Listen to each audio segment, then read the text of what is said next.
जय श्री कृष्ण।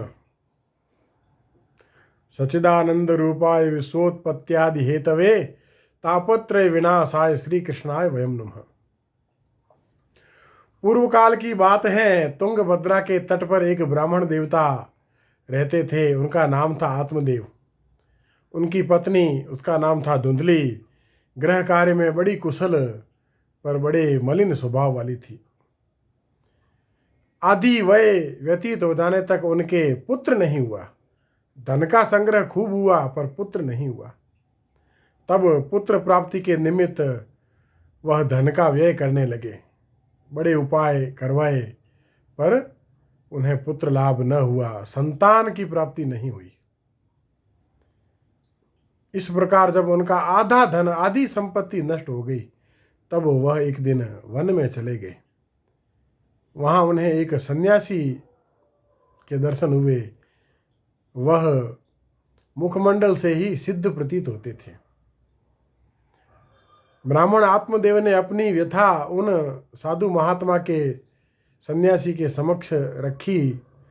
सन्यासी महात्मा ने अपने तपोबल से बताया कि हे ब्राह्मण, तुम्हारे पुत्र का योग नहीं है, और यदि किसी उपाय से पुत्र प्राप्त कर भी लिया तो सिवा दुख के कुछ नहीं मिलेगा। अतः अब संन्यास का मार्ग अपनाओ, उसी में हित है। पर ब्राह्मण माने नहीं, साधु महाराज के पीछे ही पड़ गए। अंततः साधु महात्मा ने एक फल दिया कि यह फल ले जाओ, अपनी पत्नी को खिला देना, इससे आपके पुत्र हो जाएगा।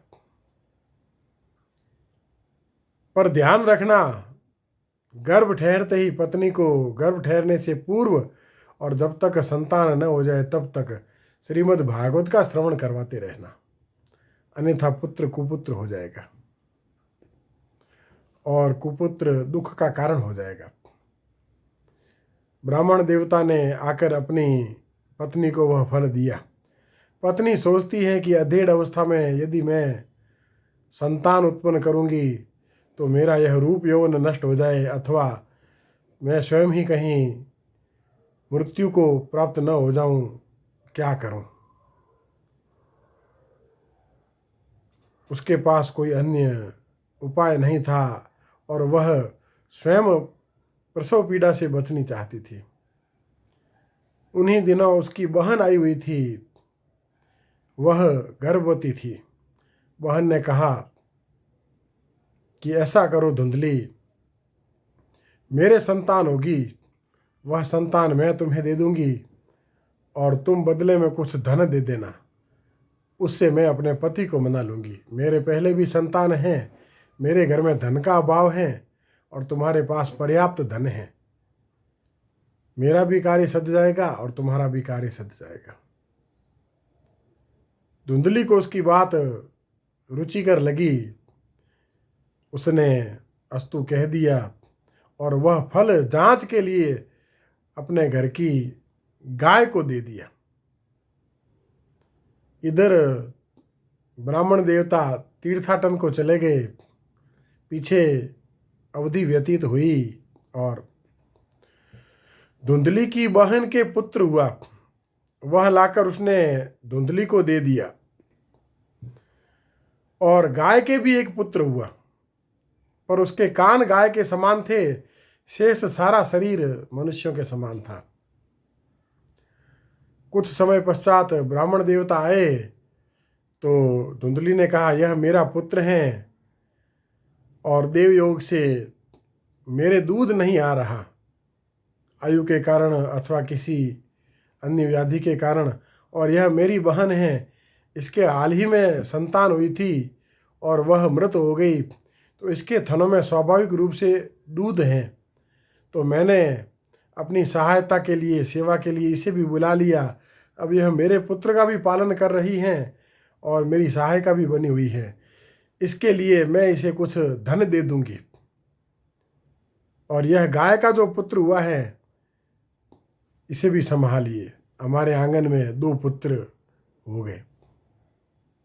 ब्राह्मण देवता बड़े प्रसन्न हुए। उन्होंने अपने पुत्र का नाम, जो धुंधली का पुत्र था इसलिए धुंधुकारी रखा, और गाय के पुत्र का नाम गौकर्ण रखा। उचित समय पर दोनों का यज्ञोपवीत आदि संस्कार संपन्न करवाए। जो गाय का पुत्र था गौकर्ण जी, वह तो धीरे धीरे वेद वेता विद्वान बन गए और धुंधुकारी कुमार्गगामी हो गया। पुत्र के कुकर्मों को देखकर, कुकर्मी पुत्र के कुकर्मों से व्यथित होकर, जिसने अपने कुकर्मों से पिता की सारी संपत्ति नष्ट कर दी थी, व्यथित होकर पिता वन जाने को उद्यत हो गए। तब गौकर्ण जी से पूछा कि ये पुत्र, मुझे क्या करना चाहिए। गौकर्ण जी बड़े विद्वान थे। उन्होंने कहा कि हे पिताजी, आप वन में जाइए, संन्यास आश्रम ग्रहण कीजिए और अपने इस शेष जीवन का कल्याण कीजिए। यह आसक्ति मात्र हैं, यह सांसारिक बंधन के कारण और हेतु हैं, इससे मुक्त हो जाइए। जब आप सांसारिक बंधनों से मुक्त हो जाएंगे तो आप अपने स्वयं के स्वरूप को प्राप्त हो जाएंगे।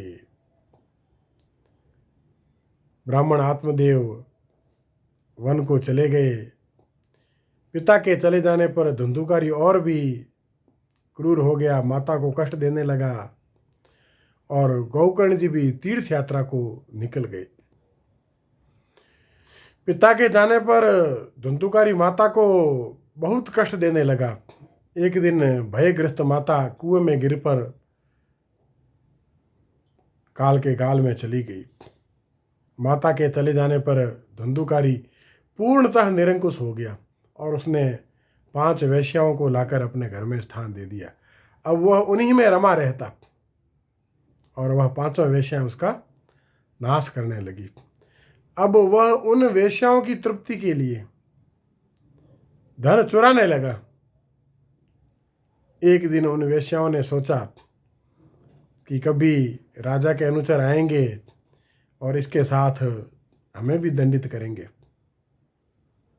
इसलिए इससे छुटकारा पा लेना चाहिए। और एक दिन रात्रि के समय सोते हुए उसके मुख में गर्म अंगार डाल दिए। धुंधुकारी काल के गाल में चला गया और वहीं गड्ढा खोदकर भूमि में उसे गाड़ दिया। पड़ोस में पूछने पर वेश्याओं ने बताया, हमारे स्वामी बहुत सा धनोपार्जन करने के लिए दूर देश में गए हैं।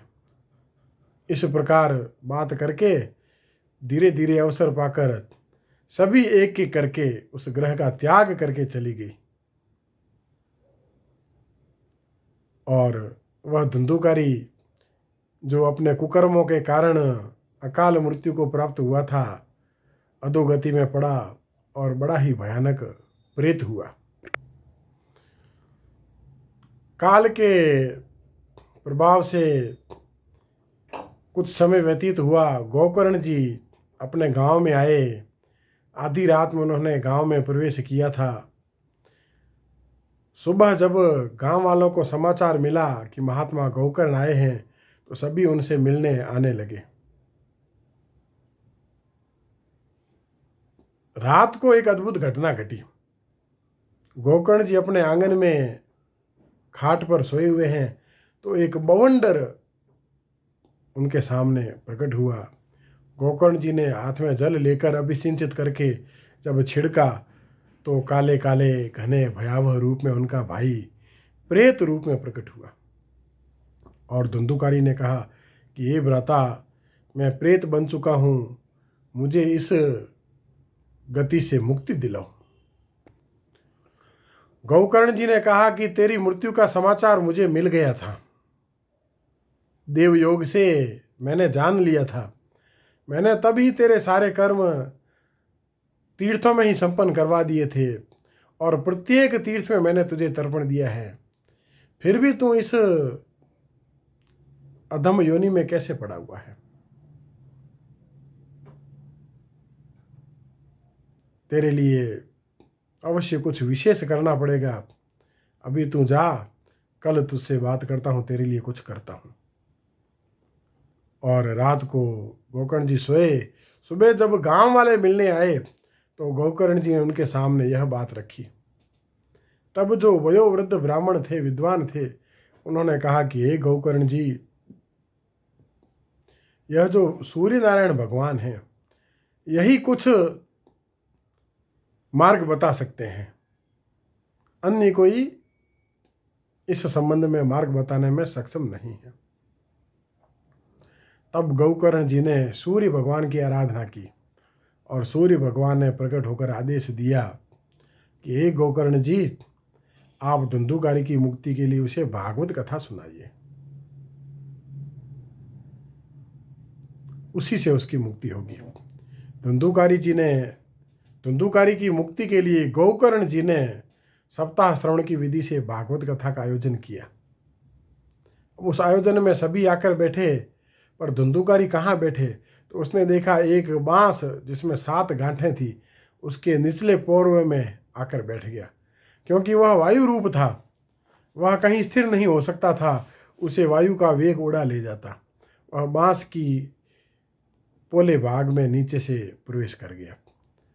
7 दिन कथा चली। प्रत्येक दिन के उपरांत बांस की एक एक गांठ फटती रही और जब 7 दिन की कथा पूर्ण हुई तो वह बांस की 7वीं अंतिम गांठ फट गई और धुंधुकारी बांस के ऊपर से दिव्य गति को प्राप्त होकर देवताओं का रूप प्राप्त कर देवताओं के लोक को चला गया।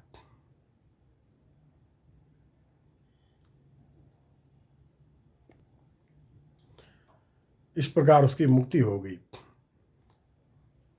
शौनक जी ने पूछा कि हे सूत जी, धुंधुकारी की ही मुक्ति क्यों हुई? कथा तो अन्य सभी ने भी सुनी थी।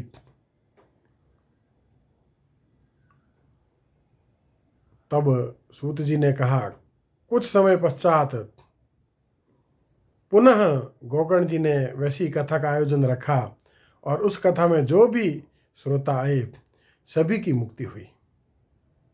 तो यह सप्ताह श्रवण से भागवत कथा सुनने का फल है। अब वो भागवत कथा क्या है? आत्मदेव कौन है?